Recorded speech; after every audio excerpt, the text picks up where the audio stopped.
All right. Good morning, everyone. Welcome to the third and last lecture of this course. So yesterday, we derived some analytical expressions for the spherical well. So we calculated the scattering length and the effective range analytically. And we saw that even for this very simple potential, I mean, it's the simplest one that you can have. It's a constant inside of the range and zero outside. The analytical expressions were quite complicated. This means that for other potentials, it's even harder to get analytical expressions if you can get them at all. So today, what I want to talk to you about is how to obtain the scattering length and effective range, or all these quantities of low energy scattering numerically. All right.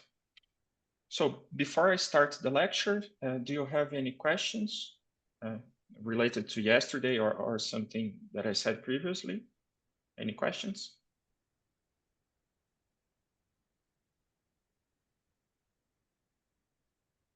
Okay.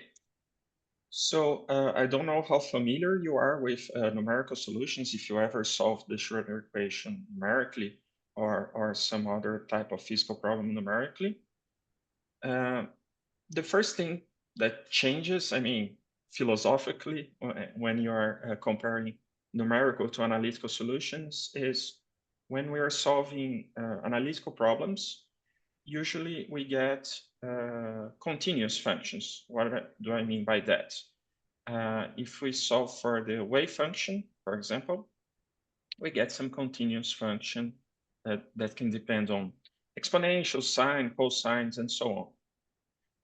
When we solve problems numerically, I'm going to take a different approach. What do I mean by that? Instead of having a continuous of positions, what I'm going to do is I'm going to discretize the space, okay? So instead of getting my wave function as a continuous function of R, I'm going to have this calculated at some lattice points that I'm going to take them as equally spaced, okay? So that's the different approach here. Now, the Schrödinger equation has a second derivative. We talked about the scattering length that depends on the first derivative. I think everybody knows how to take derivatives, second derivatives, if I give an analytical function. But how about if I give you a function that we only know the function at some discretized points in space? So you can ask ourselves how to take numerical derivatives, the first and second order numerical derivatives. We need to know that if we want to calculate those quantities. Okay. That's what I'm going to show in the following, so that we can compute the wave function inside the range of the potential. Okay. So how do we derive those expressions for the first and the second derivative? Well, we can write down the Taylor series expansion of the functions that we want to calculate.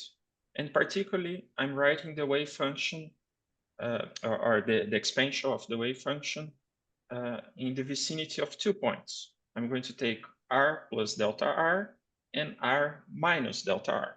Okay. So I just wrote down the Taylor series as you're used to from a calculus course. And then what I'm interested at the first moment is in the first derivative of the function. So the first derivative of the function appears here with different signs. So what I'm going to do, I'm going to take those two Taylor series and I'm going to subtract one from the other. Okay, so I'm going to take those two and subtract one from the other. What do I get? So I get U of R plus delta R minus U R minus delta R. Okay, these two terms cancel. I get twice this term. Okay, and then these two also cancel. and then I'm going to neglect terms that are higher orders, okay? And then if I solve for the first derivative, I get this.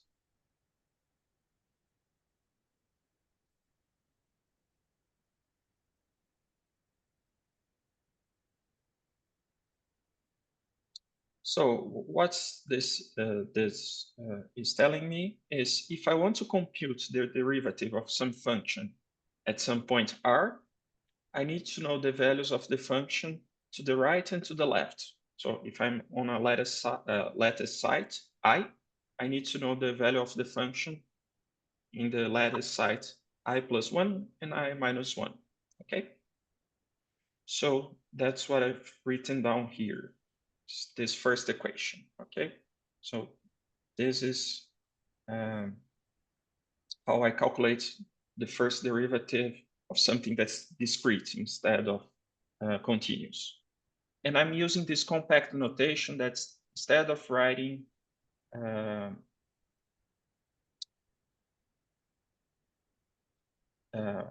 better yet, instead of writing the reduced wave function for this S-wave component at lattice site R, I'm just going to write the shorter notation UI, okay? Now, this is for the first derivative. How about the second one? So for the second derivative, it appears here in those Taylor series, okay? And it appears with the same sign in both Taylor expansions. So what can I do? I can sum those two series, okay? So what happens if I sum both of them? If I sum both of them, I get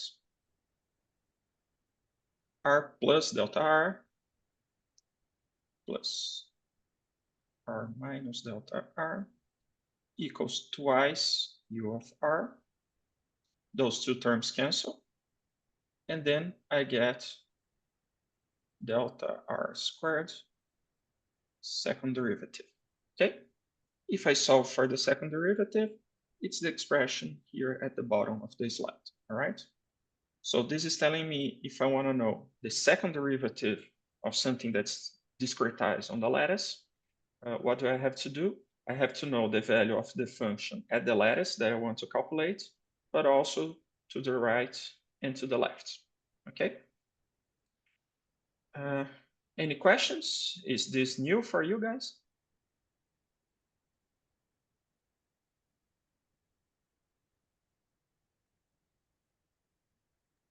It's new, but it's okay. Okay, great. Well, I know for a fact that for some people here, this is old news. João Otávio, João Lucas, Rafael, Tonhon, okay? But at least for the others, if this is new, I hope you get the idea. Okay, so if I'm inside the range of the potential, right? I do have some potential that I want to solve in my Schrodinger equation. But the good thing is, since we're in this low energy limit, I'm solving the Schrodinger equation for zero energy, okay? So this makes it much simpler, because usually when we want to solve the Schrodinger equation, it's an eigenvalue, eigenvector type of problem. So besides getting the wave function, I also have to get the eigenenergies, right? The energy.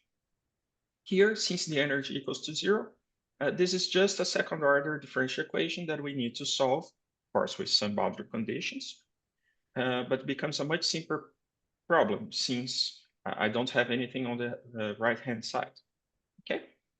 So I'm going to take my Schrodinger equation that it has a second derivative, and I'm going to plug in the expression that we just derived in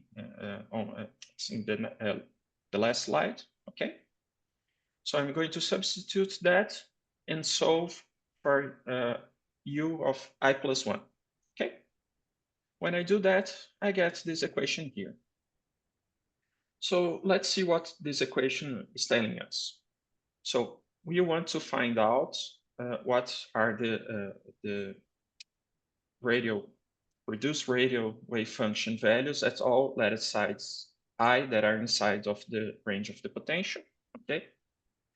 And this expression tells us if I know the value on 2 consecutive lattice sites, then I can use those points to calculate what's the wave function on the next lattice sites, okay? So in other words, if I have my lattice along R here, okay, equals 0, 1, 2, 3, and so on.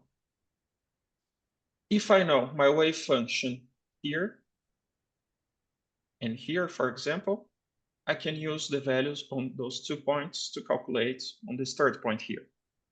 And then, of course, I can keep doing that and calculate the wave function on all lattice points.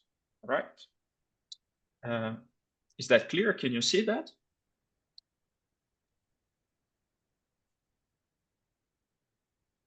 Yes. Good. All right. So we need 2 points to start this. In other words, we need to know what's the value on the first lattice site and the second one, right? If we know those 2 points, we can start our algorithm and calculate the wave function in the region that we want. Okay? What's the first point? Well, the first boundary condition is that the first point has to be 0, the wave function. Why is that? Remember that the radial wave function is related to the reduced one by that. So if we had r equals 0, this would diverge, okay? In practice, it's a little more complicated than that, but this boundary condition is the one that we should use, okay? Now, and for the next point, if we have an attractive potential, for example, or a repulsive one for that matter, it's going to have some finite value, but I don't know yet what's that finite value. I mean, I don't know yet the wave function in all space, so I can do the normalization. But what I can do is to put a constant, any number that I want. Here I'm choosing 1. I'm going to get some solution to the Schrödinger equation. And remember, the Schrödinger equation is linear. So if a wave function is a solution of the Schrödinger equation, that same wave function times a constant is also a solution, right? So I don't have to worry about the normalization right now. After I get the full solution, then I can worry about the normalization, all right? So if I do this, I get 2 consecutive points, so I know the function at this lattice point and the next one, and then I can use this to compute the wave function on all the range that I want. Okay. So here I wrote down a possible algorithm to tackle this problem. Notice that I know that each one of you prefer a different programming language. Some of you may prefer Python, some of you may prefer C, Fortran, stuff like that. So I'm trying to write something that you can implement on your favorite computing language, okay, programming language. So the algorithm is pretty simple in this case. We just set up the first 2 points, we compute the next, and then we keep computing the same quantity for all the points until we reach the range of the potential, or rather the range of the potential plus delta R. I hope that in 1 minute, next slide, it will be clear why we need to go 1 lattice point further, okay? And then we just keep doing that until we calculated our wave function in every lattice point inside the range of my potential. Is the algorithm clear, everyone?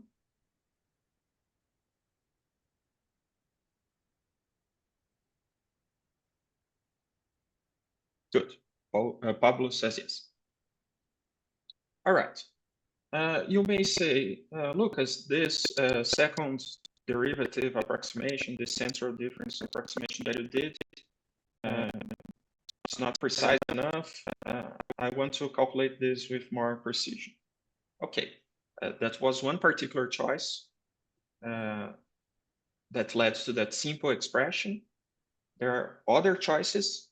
Here, I don't want to get into much details, but of course, you can borrow everything that you learned from numerical calculus and apply here. So one possible alternative, it's called the Numerov's method. And when it's good to apply the Numerov's method is when you have a second order differential equation, like this one here, and you don't have first order derivatives. So you don't have the first derivatives of the function. So if your equation looks like this, then it's a very nice method to employ. And that's the case of the Schrödinger equation in our case, right? It doesn't, the first order term doesn't appear, so we can apply this to our problem.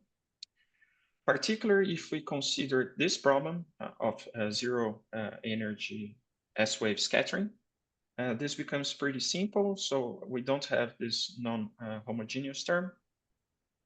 If we substitute y by u, x by r, then this equation that we had in the last slide is the one that we need to solve.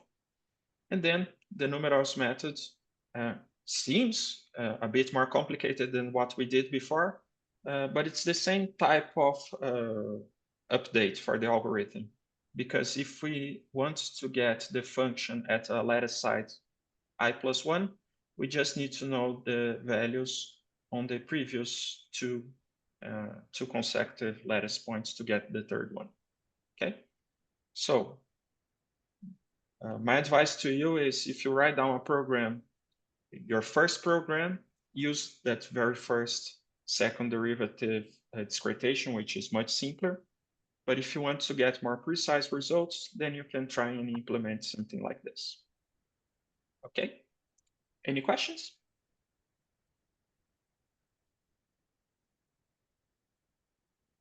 No.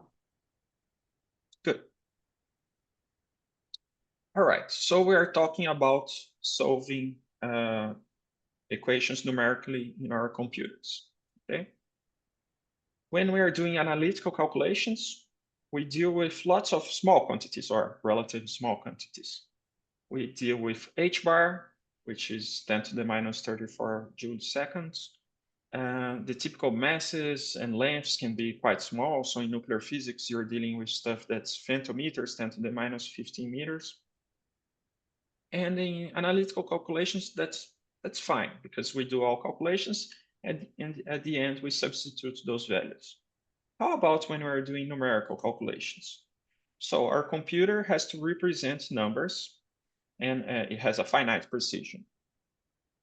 So we don't want to work with really large or really small numbers in our computer because we would lose precision to truncation errors when we do lots of multiplications and stuff like that, divisions. So when we're solving stuff numerically, it's a good practice to work with natural units, meaning that I want quantities to be close to 1. I don't want very large or small numbers in my computer program. So this invites us to make the Schrödinger equation dimensionless. So instead of this equation here, we really want to solve something like this. When I set h bar, m, and other quantities to 1. Okay, so this would be 1, this would be 1. If I do that, I get this other equation here. And to differentiate what has units and what's dimensionless, I'm just putting a bar over the quantity. So quantities with bar on top, they're dimensionless. The others without the bar, they have dimension. Okay. So probably you saw that already in undergraduate, graduate courses when the professor would say just something like, oh, set h bar equals m equals 1, c equals 1, everything equals 1, right? that's fine, but you also need to know how to recover the units at the end of your calculation. This is especially important here when we are dealing with computer programs. So we are going to get some answer at the end that's dimensionless, but we want to recover the dimensions at the end to say something about the physical problem we were solving, okay?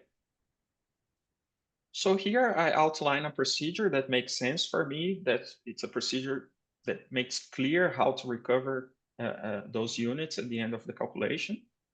And the first step, well, it's not the only procedure, but this one, for me at least, makes clear what I have to do.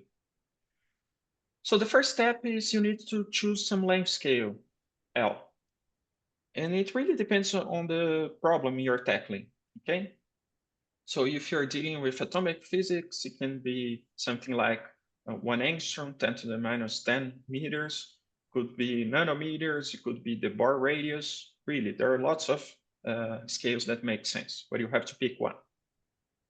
Nuclear physics, usually we're dealing with femtometer type of scales, or you can choose a scale that makes sense for a particular problem, some distance that's typical of your problem that you want to solve. Once you choose that length scale, then you take everything that has dimensions of length and divide by it, okay? So all my distances here are going to be divided by L, such that this R bar here is dimensionless, okay? The wave function has units, right?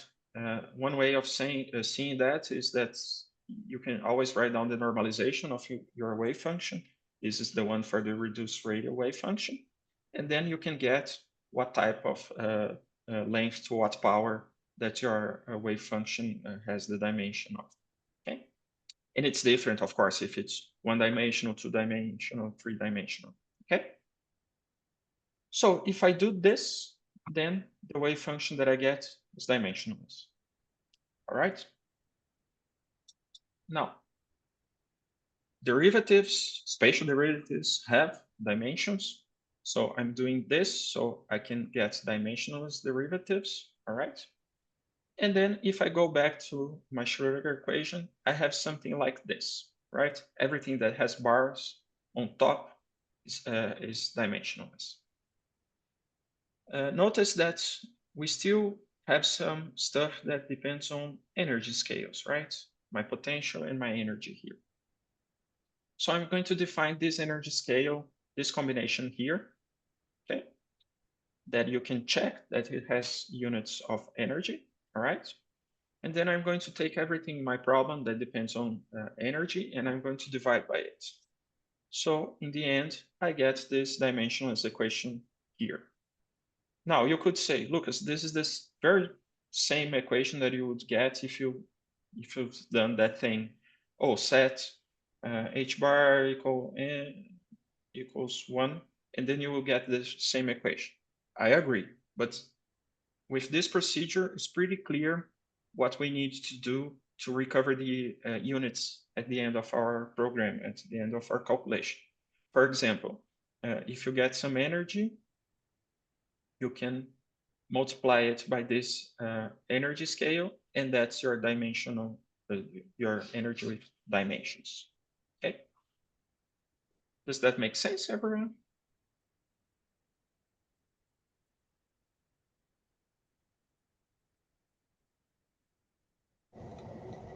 Yes, yes. Good. Is this new to you, or if you've seen this at least once?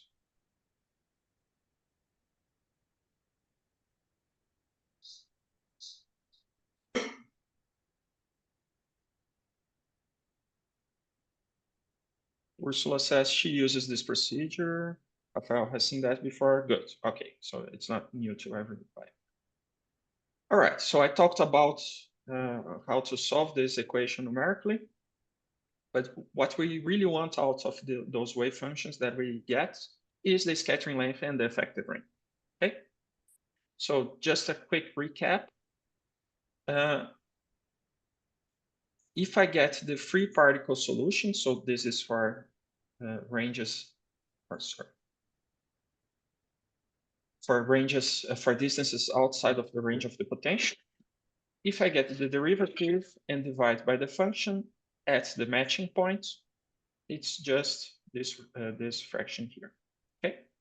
And I want to equate that to what we get from our computer program, right? So really, I'm going to use this relation here to relate the right-hand side, which is what we're going to get from our code, to the one on the left, okay, which is the analytical result.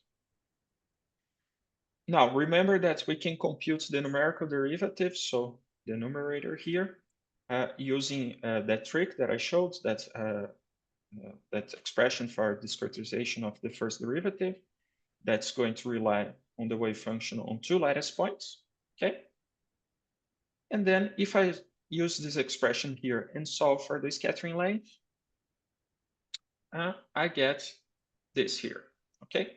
So my scattering length will be the range of the potential, or the range where we calculate those wave functions. And it's going to depend on our numerical solution, but it's only 3 points of that numerical solution. 3 consecutive points near the range of the potential, okay?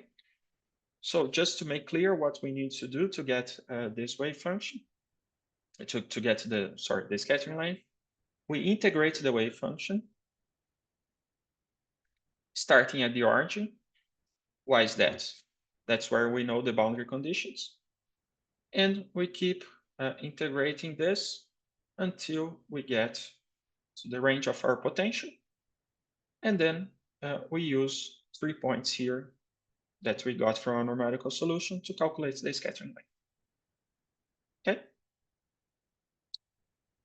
Okay? Is it clear, the procedure? Do you think you can do that by yourselves?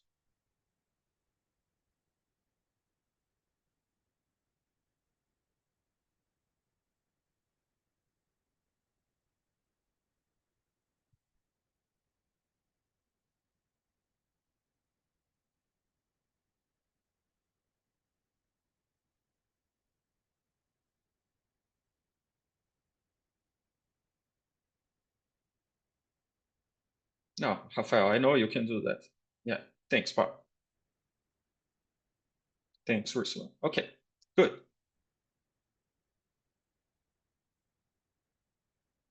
That wasn't fair, Rafael Tonhon. I know that you can do that. I was asking to people that are seeing this for the first time. Okay, the effective range. We have the wave function, the reduced radial wave function, calculated at every lattice point inside the range of our potential. Now, remember that the effective range is an integral, which is the difference between the squares of the free particle solution here, that we know the expression analytically, minus the wave function inside the range of the potential. So, in principle, we have everything that we need to calculate this integral here.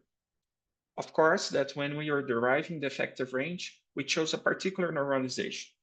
And we didn't have to worry about the normalization for the scattering length because we use that trick that we needed the ratio of the derivative to the function, and the normalization here drops, or I called it C. And the normalization here drops out, right? But the only thing that you need to be careful is that since we chose a particular normalization, you always have to make sure that the function that you get numerically is multiplied by this constant here, so that it gets normalized to match the effective range expression that we derive. Okay.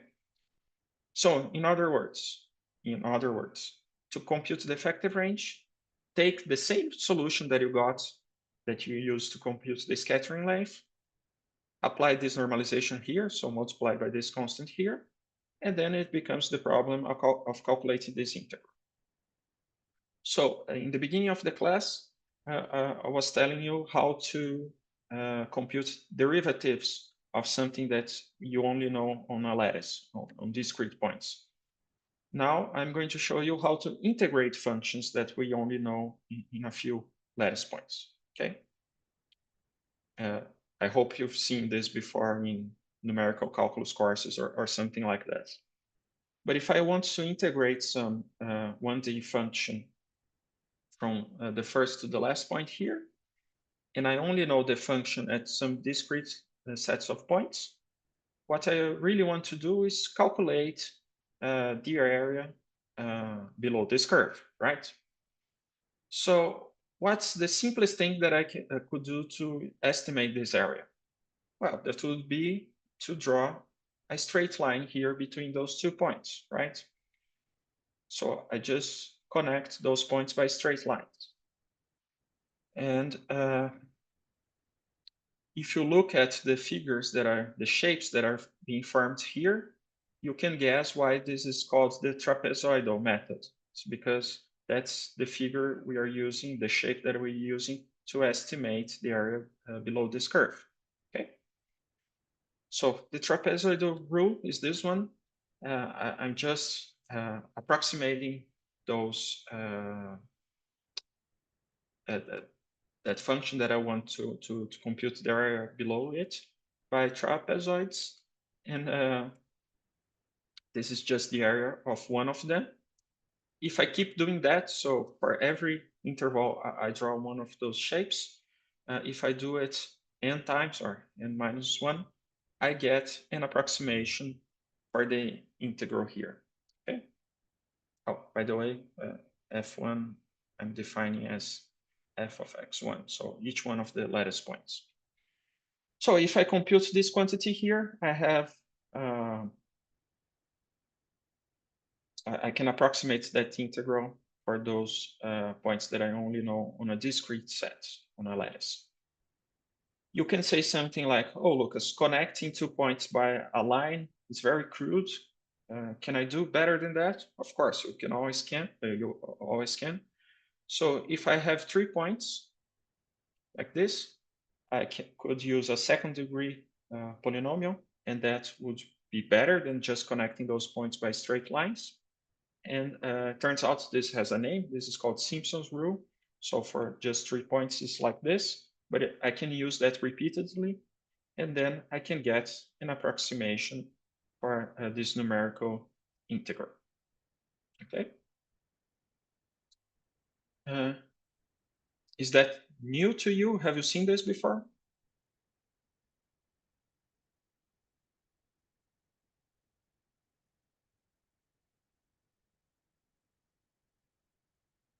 Ursula says it's new, but do you have any questions? Did you manage to follow?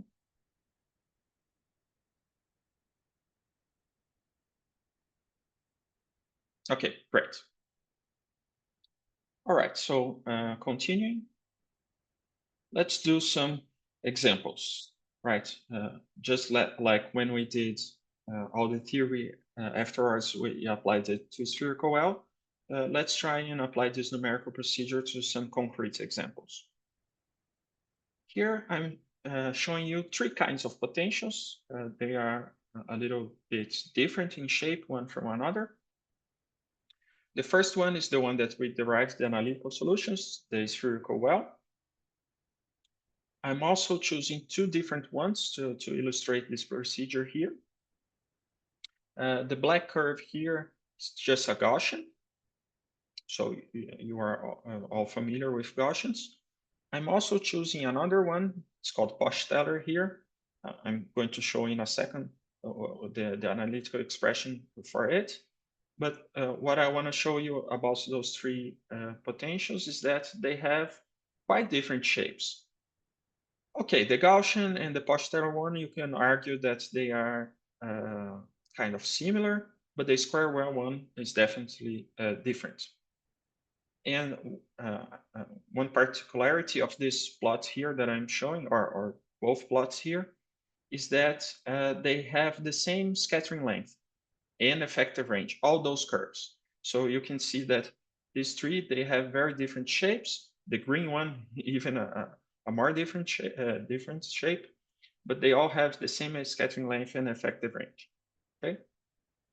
And the one on the right, you might be familiar with this one. It's the Lennard-Jones potential. Why I'm choosing this one? That's because this one is very different from the ones on the left, because it has a repulsive part. The ones on the left are only attractive. This one has two parts, a repulsive one here and an attractive one here. Okay. So let's see how to work with those potentials.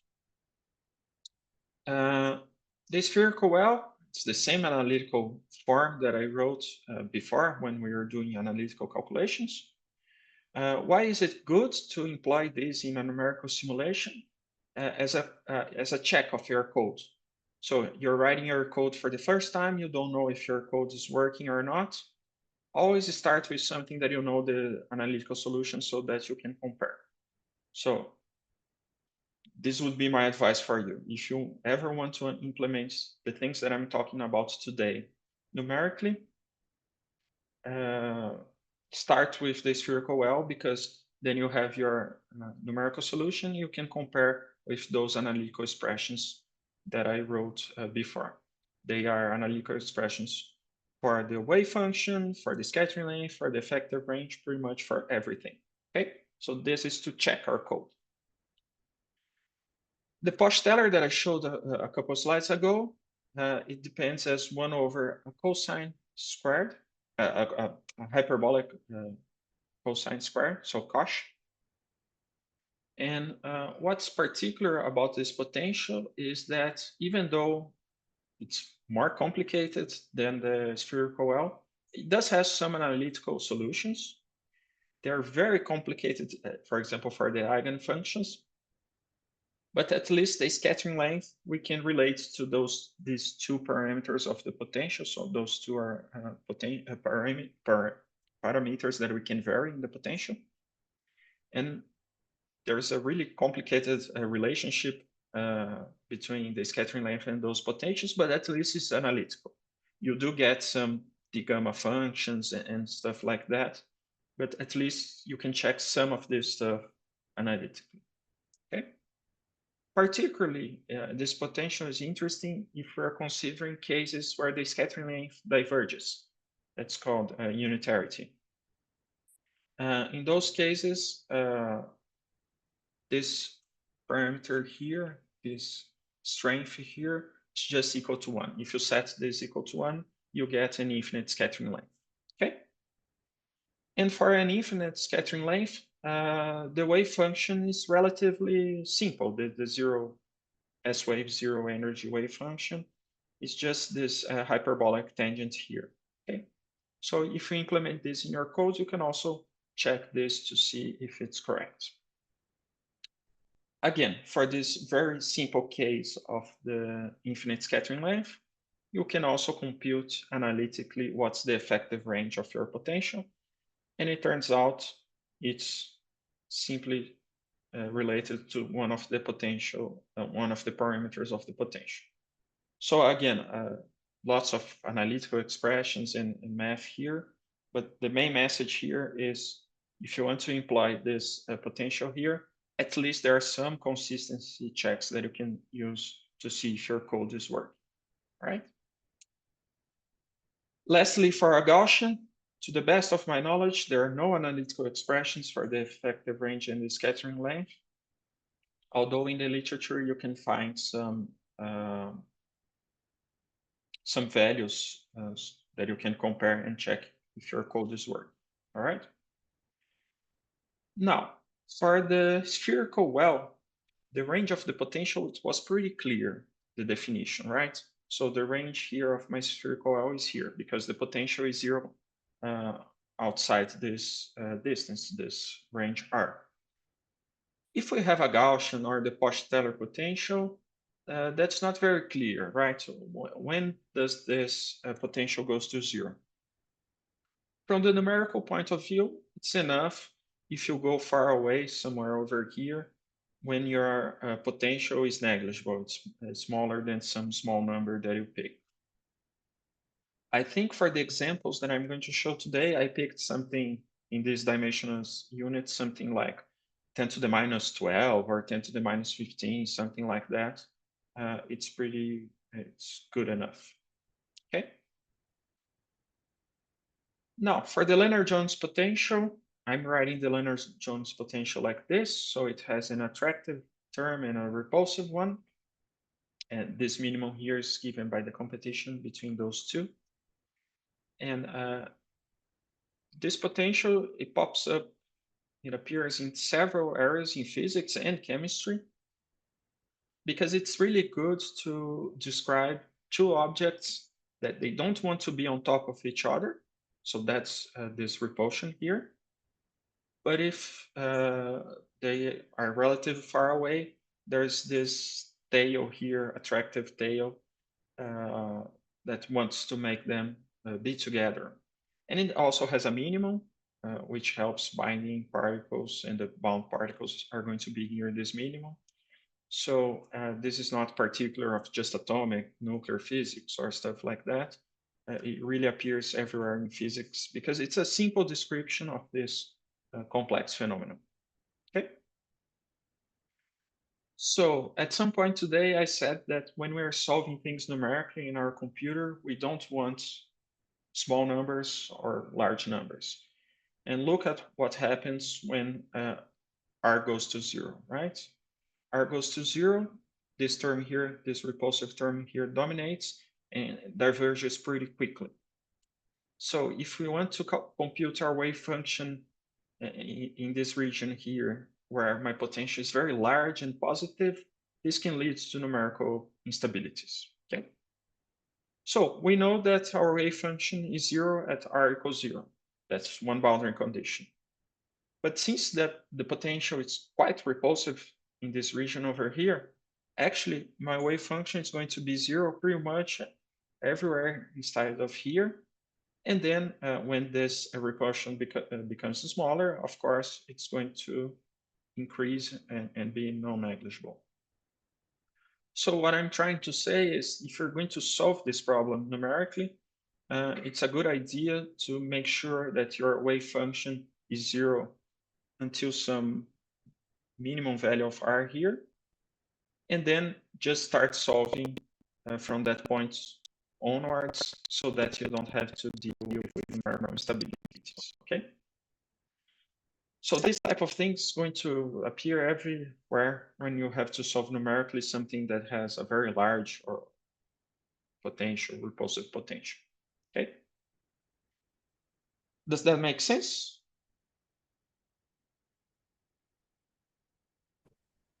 Yeah. But Okay. I have another question in the Yes, please ask. previous slide. All right. It's a question I have for some time, at least, because in your first lecture, you talk about the spherical well, and you talk Yeah. about something like that in a region that the is inside a region of the potential is some value, outside is 0, and it depends on R, but we can tell that this value is constant, or it can decrease or increase over R. So it's correct to say that the Posteller or Gaussian or even Lennard-Jones is something like you can have several sets of wells that are continuous in some regions, some are dependence. So when I first derived, or the first, one of the very first few hypotheses that we consider were that V is of finite range and is spherically symmetric. So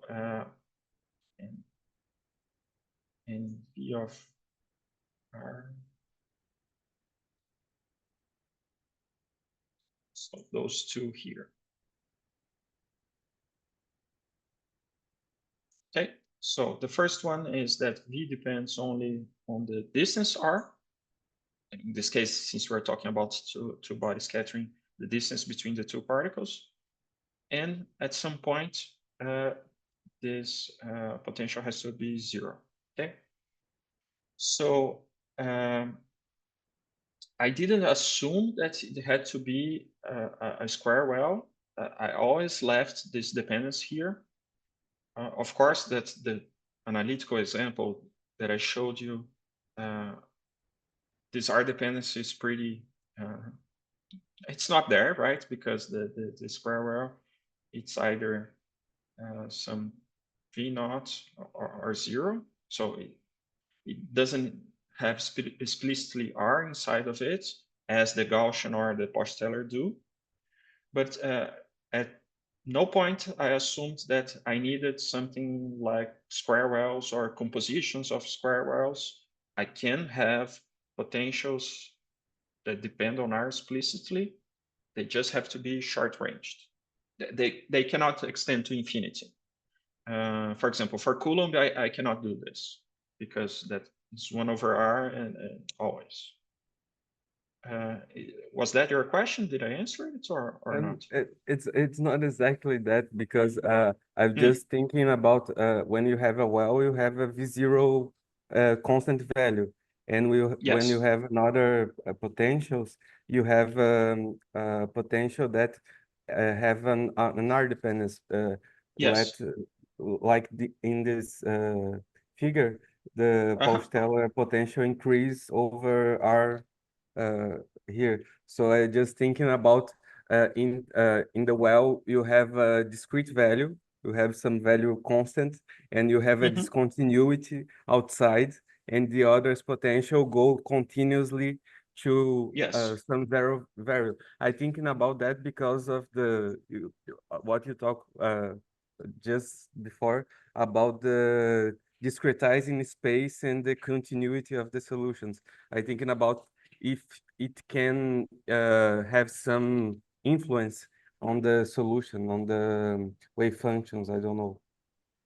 Okay, so your question is, I want to solve this numerically, so I need to discretize my space. Are you worried that you will have problems with the square well or with the Gaussian? Which one of the two? No, not so worries. I just think trying to understand the difference of the cases, because you have to discretize the space to solve numerically. But Yes. I know that when you solve numerically, you have to get some asymptotic values to your solutions, go to some values in Light's formalism. But Yes.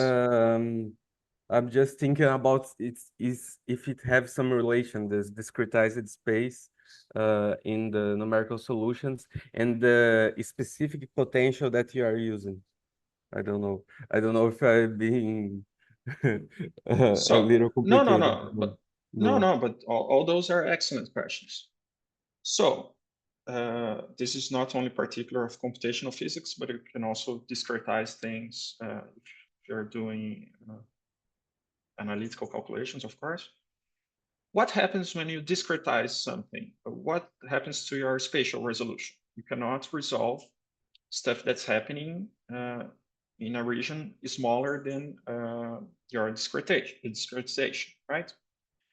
So imagine that I'm discretizing my lattice here, okay? And it so happens that I put some point here and some point here. So I didn't put exactly 1 point on top of my square well range, okay? When I do that, if I write my potential on the lattice, here it's going to be minus V naught, and here it's going to be 0, right? But we know analytically that should be V naught up to this point and 0 up to here. So what I'm trying to say is, you know that your potential changed over the course of this delta R here, but you are not sure when did it happen. Was it closer to the point on the left, on the right? You simply don't know, because every time you employ a discretization, you lose knowledge of things that are happening in distances shorter than your delta R. I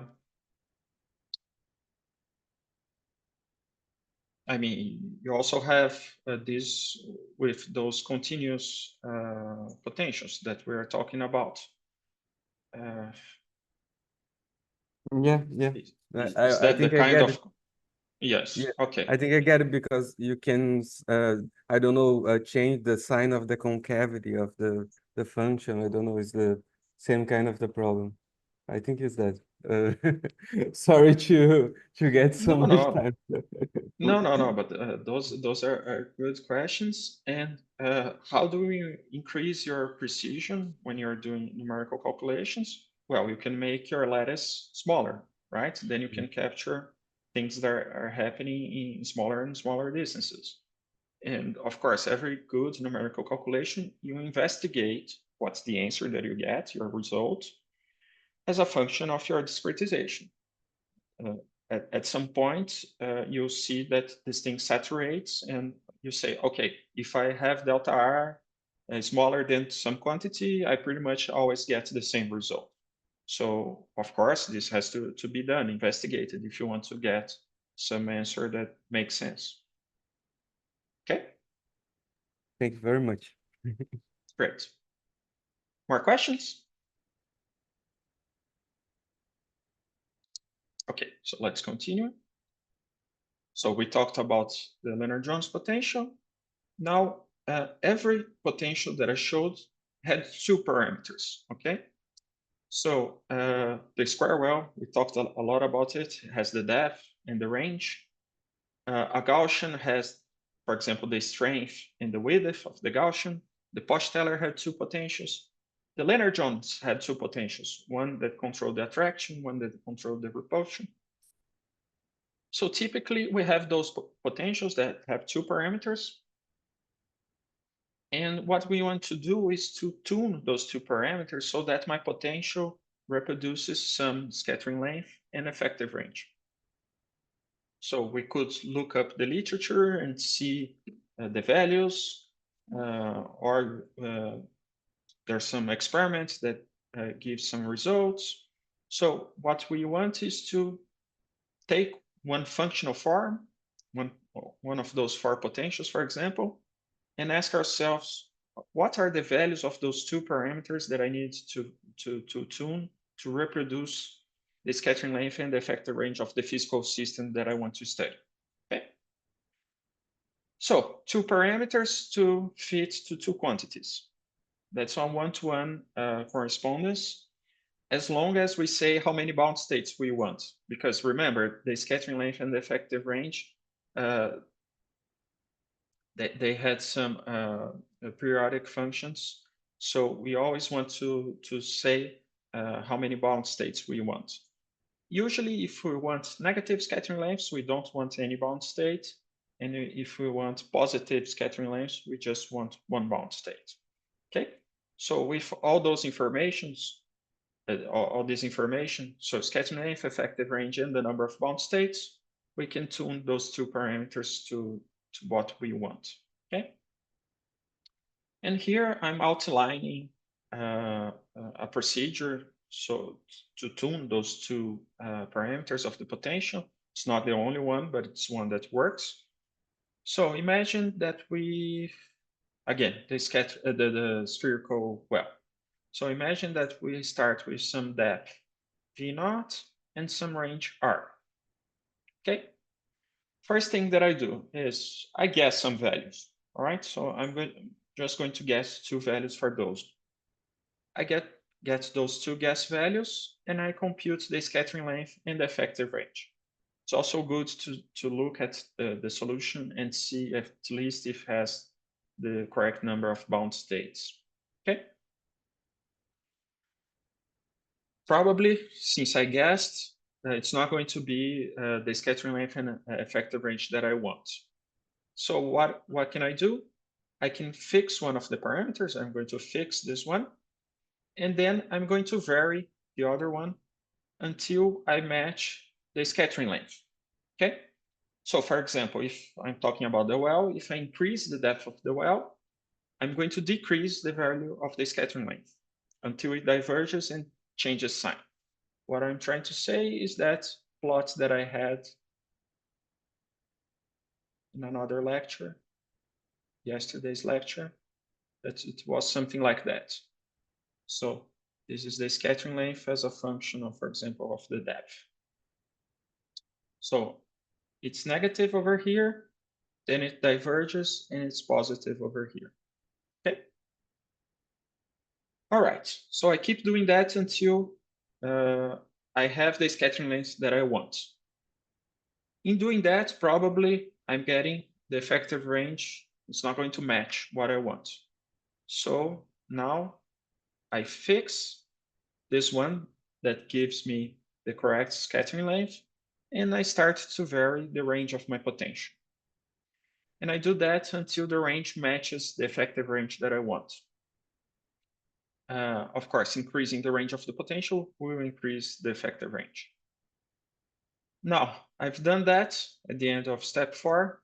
Probably I got, or better, I got the one that gives me the correct effective range, but now I screwed up the, the scattering length. Okay, so we have to keep doing this until the two numbers are precise enough. So I go back to this, and then I vary the depth until it matches the scattering length, and so forth. So I'm going to keep doing this in a loop, and hopefully it converges to the solution that I want. Okay, so I don't know if it was too confusing, my explanation, but do you understand at least the gist of it?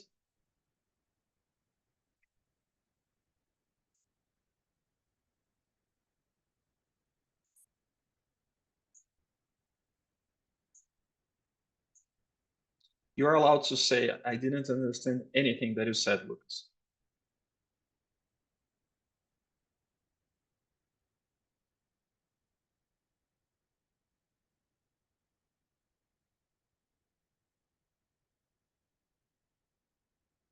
I need some feedback.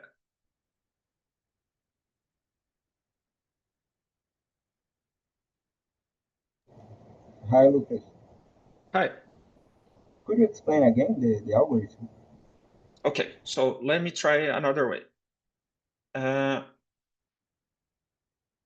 All potentials have two parameters. For example, the square well has the depth and the range. Okay? Okay. Now, I want to match this to a value of the scattering length and a value of the effective range. Okay? Okay. Two parameters to match two numbers. That's going to work, right? Right. All right. I guess the initial values for those two parameters, and I compute the scattering length and the effective range. Unless I'm very, very lucky, it's not the values that I want. Okay? Okay. I fix one of them. This one is fixed. And I vary the other until I get the scattering length that I want. Okay? Okay. In doing so, probably I don't have the effective range that I want. So now I'm going to go and look to the other parameter. Now I've fixed this one that I just found, the one that reproduces the correct scattering length. And then I vary the other until it matches the effective range. Okay? Okay. Probably now I have the correct effective range, but probably now I don't have the correct scattering length. So I keep doing that. I fix one, vary until one of the numbers is correct, go to the other, and keep varying in a loop until I have those two numbers tuned to what I want. Is that better? Okay. Okay. Is it clear, everyone?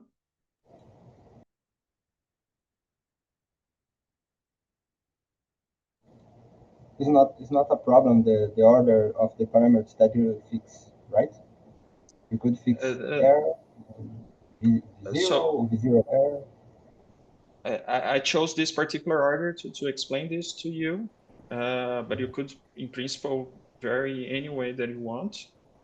And as I said, since you have two parameters to tune to two numbers that you want, of course, if the required number of bound states that you want, it's one-to-one. So it doesn't really matter how you got those numbers.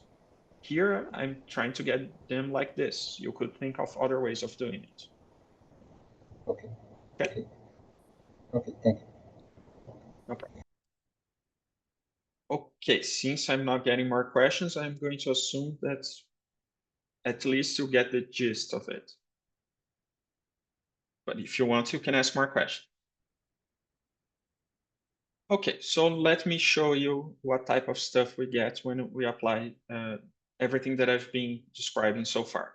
So solving numerically the Schrodinger equation, getting the scattering length, the effective range, but also this tuning the parameters to reproduce some systems. Okay. So here I'm going to show the results for three types of situation, three types that are relevant. So I want to show one with a negative scattering length, positive scattering length, and an infinite scattering length. Okay. So for that, for the negative one, I chose two neutrons because the neutron-neutron interaction has a negative scattering length, and the effective range is this one here. The effective range is like 15% of the scattering length. So the effective range is small compared to the scattering length, but it's not even one order of magnitude. Okay. The case where the scattering length is infinite is called unitarity. Okay, it's a very interesting. I could give a full course on why unitarity is interesting, but for now, take my word on it. And we also have the positive scattering length, which I'm taking as the example that I showed you yesterday, the deuteron, well, the simplified version of the deuteron, the S-wave deuteron, which is the interaction between the bound state between a proton and a neutron. How do I know it's a bound state? By looking at the effective, by the scattering length, it's positive. Okay. So my problem now becomes, I have four potentials of very different shapes, and I want to tune those four potentials to reproduce those three physical systems. Okay. So let's start. First, the negative case, the neutron-neutron system. Okay. So here I'm showing the parameters for the well, the Postteller, and the Gaussian, but these are just the two parameters that I tune with that algorithm over there that we discussed to get the scattering length and the effective range that we wanted. All right. And here on the right, it's the plot where I also put the Lennard-Jones potential here in green. So what can we see in this plot?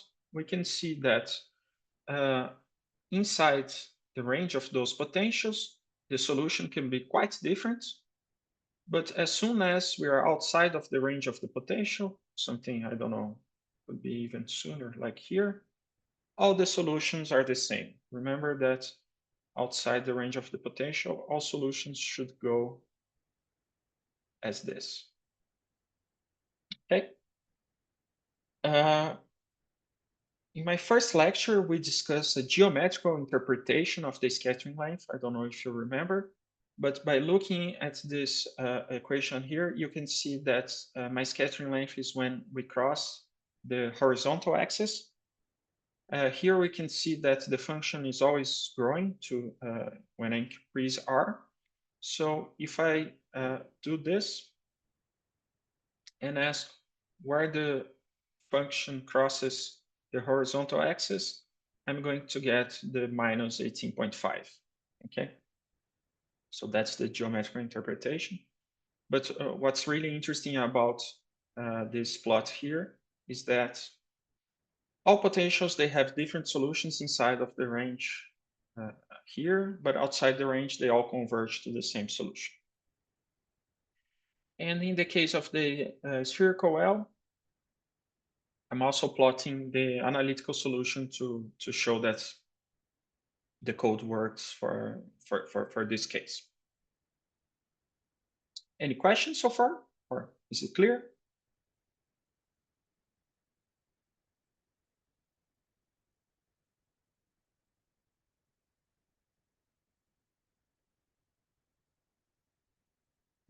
It's okay. Good.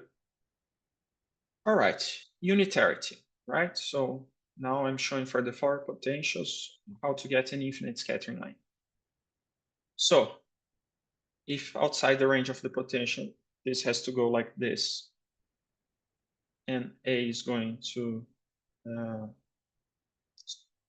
plus minus infinity, this wave function should go to 1 outside the range of the potential. And that's what's happening here. That's why this function here is not going to cross the horizontal axis, because it's an infinite scattering line. And again, we can see that outside of the range of the potential, all wave functions go to 1 here. And inside of the range of the potential, they can be quite different. For example, the Lennard-Jones, as we saw in the previous slide, it's 0 inside that repulsive core, but then outside of the core, the repulsive core, it has some finite value. And it converts to the same one of those that were just purely attractive potentials. Okay? And we can also do the same thing for the deuteron. Okay. Remember that outside the range of the potential, the intercept is the value of my scattering length. So by just looking at this plot here, I can see that this 5.4 here is the scattering length that we wanted to tune for the deuteron. And outside of the range of the potential, everybody has the same type of behavior. Okay. So any questions about those model potentials to describe physical systems?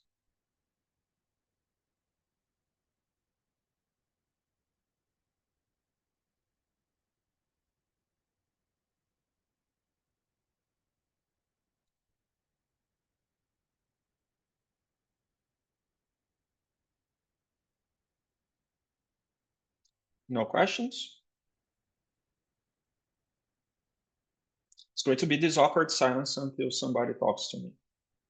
Good, thanks. Okay, so now a different question.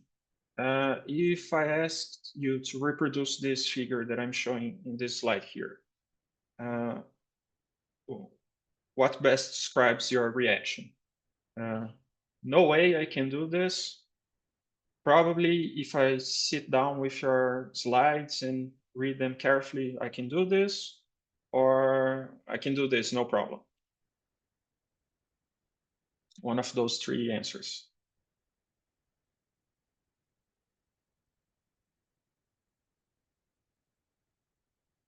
The second one. Okay, I'm happy with the second one. But I want to hear more people talking.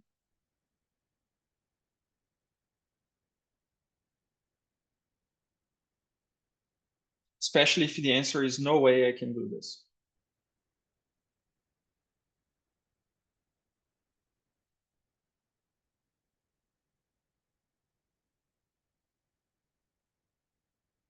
Rafael, for the deuteron, I only have 1 bound state. I don't understand if I could detect when the system has 2 bound states. All right. So you can always look at the number of nodes of your wave function, right, Rafael? So if I disregard the one at the origin, so let's go back to this one here. So how do I know there are no bound states here? Because this wave function doesn't cross the horizontal axis. How do I know I have 1 bound state here? It's because it's crossing here. How do I know if I have 2 bound states? then I would have something like, right? So crosses once, twice. So we can always tell how many bound states we have if we look at the wave function and count the number of nodes. Does that answer your question, Rafael? Great. You guys are very shy. I wish you were more talkative, because I really want to know if somebody is having difficulties with this, or this is new and you just need some time to digest it.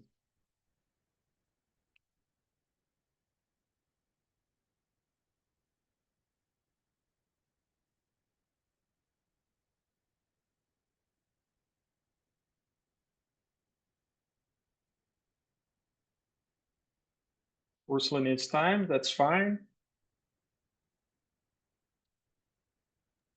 I think I need a lot of time to understand very well, Okay, because so it's a very much different procedures. I don't know. okay, I know but something about some things, but the technicalities of the thing, I know it's hard from another experience. okay, I agree with you. The technicalities is what's going to be time consuming if you sit down to do this. But what I want from these lectures is that you get the general procedure. Of course, when you sit down to write it, probably you have to, I don't know, go back to my slides or that paper that it's on the website. But I would be happy if you guys said that, okay, I get the general picture. Probably if I have to do this, I have to sit down and study a little bit. Then I would be happy. Is that the case? Oh, I think yes. I think get the general thing at most. I think the general idea. I think. If you got the general idea, I'm happy. Cauê says that he could do this if he had some time to study and implement. Great, Cauê. Ursula agrees. So, okay, then I'm happy. I also have these plots here, which are a little bit more difficult to produce, because in the previous example, we just wanted to match one scattering length and one effective range. Here, I'm just showing the general behavior of what happens to the scattering length when you vary one of the parameters of the potential and leave the other one. We did this analytically for the square well. Here, I'm just showing numerically what type of stuff you get when you use those other parameters. These divergences here are when the scattering length changes signs, okay? So this is just to show you that we can do things that are more complex than the ones that I showed previously. And also, for example, for the Lennard-Jones, which is the green plot here on the right, here I'm fixing the repulsion and I'm varying the attraction. So for small attractions, what do you have? You have positive scattering lengths because you have more repulsion than the attractive part. So that's really what we discussed in the first lecture, that if you have repulsive potentials, the scattering length is positive. Then attraction begins to wane. The scattering length diverges to minus infinity and then to plus infinity when this bound state appears. Okay, so that's just to show that you can do more than what I showed before on those plots before. Okay. All right, so that's the type of stuff that I wanted to teach you guys. After all, this is a school, so I want to teach something. I hopefully that you learned something about scattering, especially the low energy limits. Probably before this course, you've heard before in undergraduate graduate courses about the scattering length. I don't know about the effective range. That's usually not covered in courses. I wanted to show how useful this theory is. and some concrete examples. That's why we did analytical calculations with the spherical well. And to motivate you and to show that this thing is useful, we applied those expressions to the helium dimer, so one system in atomic physics, and also the deuteron in nuclear physics. And hopefully you got a sense of why this is important, this works. And then today's lecture was more about recognizing that analytical solutions for these systems can be quite difficult. And we have to resort to numerical calculations. I tried to show, if you never solved the Schrödinger equation numerically, how to do it, some tricks of the trade, so you could get those solutions with a relatively good precision. And then I tried to exemplify with 4 potentials that were quite different, how we could tune those potentials to reproduce some physical systems. And I hope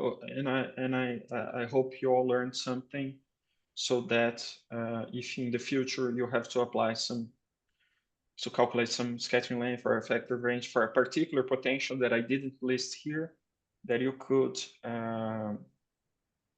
write your own code and do those kinds of calculations that I'm showing the results here. As I was concluding, I see that Rafael has a question. The square well and the Gaussian do not have a repulsive part, so the difference in size is the form of the wave function. For this reason, they reproduce the same scattering length, and for the same reason they differ from the Lennard-Jones. It seems that the class of potentials equivalent are very large. Okay, so Rafael's question is the following. The Poch-Teller and Gaussian potentials have similar functional forms, and that's why they give the same scattering length. So this particular picture here, Rafael, this was done so that the square well, the Poch-Teller potential, and the Gaussian, they reproduce the same scattering length and effective range. All these 3 curves, if I compute the scattering length and the effective range, they have the same.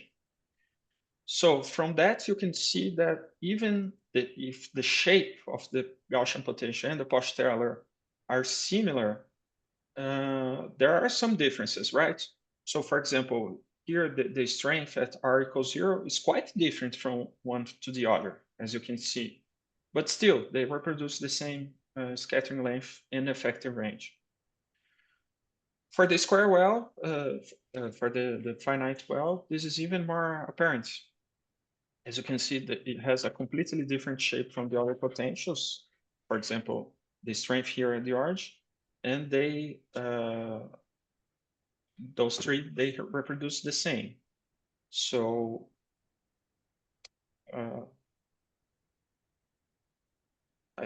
does that answer your question? He wants to know if the potential has repulsion, if this feature of reproducing different potentials with different repulsion, you will get the same feature of adjusting, you get the same scattering length. Okay, thanks. I think now I get the question better. So for example, here, Poch-Teller, Gaussian, and even the square well, they reproduce pretty similar wave functions, but for the Lennard-Jones one, it's quite different, right? We don't have a probability of observing the particle in this region here, but then we have outside. So in this low energy theory, I think we discussed this yesterday, I think. We don't care about the behavior at short distances, the behavior where the details of the potential matter. And why is that? This is low energy. So to probe small distances, we need a high energy, but we are thinking about low energy results. So this is a region of space that we're not going to explore. What we are interested in is the behavior at large distances outside the range of the potentials. And here, they all have the same behavior, Rafael, because it only depends on the scattering length, which is the same for all potentials. that's why all the wave functions, they collapse here. So the answer to your question is yes, they are different inside the range of the potential, but it doesn't matter to the types of things we want to calculate. Is that better?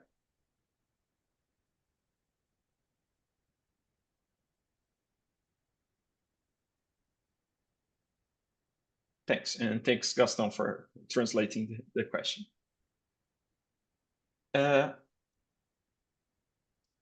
So I won't have time for this, but I'm putting in the slides and also for the reference that's on the website. There's an appendix on formal scattering theory, which I'm leaving just here for you guys to read if you want. And it's a lot of math, a lot of definitions here, contour integrals in the complex plane.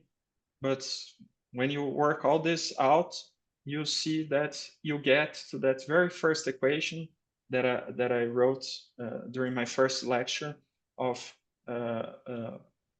what is scattering. It's a plane wave plus a spherical wave due to the scattering center.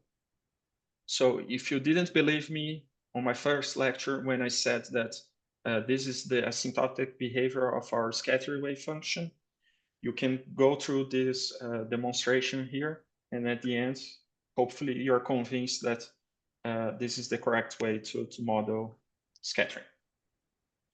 Okay? I have a question. Okay, yes, please. I have this question since the first class, I think, but You should have asked earlier then. but I fear that it will consume a lot of time. But I don't think so now, at least. When I see that this course will be about scattering, I was thinking about when I learned that in quantum mechanics, and I remember the case of the tunneling, and when I was seeing your class, I was thinking in the expansion of the plane waves, and we see a theta angle dependence, and I was just pops in my mind that how we can describe a 1D scattering. It's I know that the coefficients of the tunneling is something related with the coefficients that we found here at the expansions of the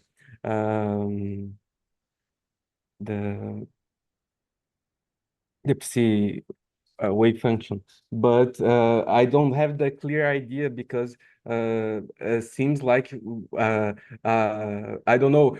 I can only get theta equals 0 in the equations and get the same expressions. I don't know, but I remember that we have something like the delta function, some cotangent function. I remember something like that. I trying to connect the things in my mind. Okay, so I can say something about this, which is scattering depends a lot on the dimension you're in. So here we're treating three-dimensional scattering, okay? So these results are valid for 3 dimensions. Imagine that we went to 2 dimensions. The picture is quite different. For example, those purely attractive potentials that I showed, they always have at least one bound state. So if you only have attraction in your potential, there's always a bound state. So this changes things a lot, right? And it's a hard problem. For example, there are 2 definitions of scattering length floating in the literature in 2D, because there are some peculiarities compared to 3D scattering. Now, imagine that we go to 1D. One of the things that I did during this course was a partial wave expansion. There's no angular momentum in 1D. There doesn't even make sense to talk about angular momentum. Yeah. So as you can see, these things that I'm talking here, they apply very well to 3D. 2D gets hard. 1D, some aspects, it's easier. But in other aspects, if you want to really connect to the things that I'm talking here, some of the stuff simply isn't there. Okay. So the answer is scattering is going to look different in each dimension you look at it. Is that okay? Is that okay? Is that okay? It's some related. I don't know, with another question of mine, because another thing that I think that I will see was some cross section, or something about cross section, but don't appear. You have 1 week next week of people talking about cross sections and stuff like that. But in this case of in this low energy scattering, you can have can construct some scattering multiplicity or something about that in the low energy. You can compute cross sections, you can do reactions, you can do all of that. Yeah. So one of the things when Tobias and Gaston invited me to give this course was, I thought, okay, this is a school. In a school, you have to learn something. Scattering, you learn scattering in undergrad and graduate courses. If you haven't taken them already, I mean, at some point you will. I wanted really to show something that you don't usually see on those courses. And that's why I talked about the things, these topics here, especially the numerical approach, because textbooks, usually they have analytic problems that you can solve analytically. And then you do enough courses that you have the impression that you can do everything analytically. And then you get your first research project as an undergraduate, a master's student. And you look at that and you say, oh, I can't solve that analytically. But nobody ever taught you how to solve that numerically. So you have to pick that up on your own. So here, it's a school. I wanted to show you something different. I hope it was useful, or it will be useful one day. Thanks, Luke. It was a great course. Thanks a lot. It's great. All right. Thank you. More questions?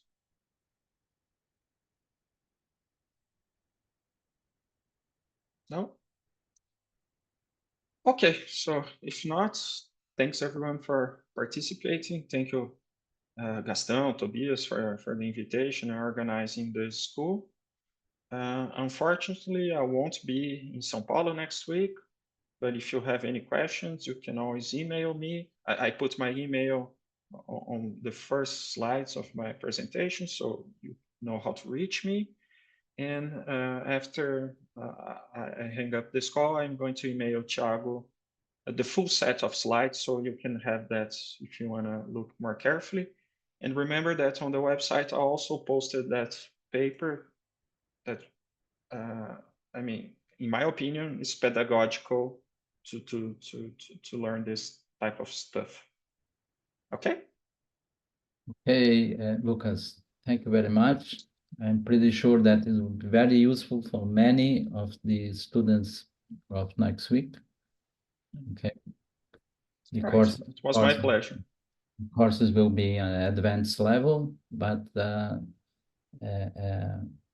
this is the necessary background. Just understand, say, basic concepts and things like that. Okay, so thank you very much for the effort. The lectures were very clear, very useful. I'm sure many have benefited and will benefit from these lectures and your paper, of course. Thank you very much. Thank you, Gaston. I'm seeing one student here that didn't ask many questions or no questions at all, Lauro Tomio. I'm seeing that he's on the call here. Lauro, are you there? I think he's learning that things now. Okay. Oh, I see. I see. A bit shy. Okay. Thank you. Right. Bye-bye. Thank you. Thank you, Lucas. Bye-bye. Thank you, Lucas. Bye-bye.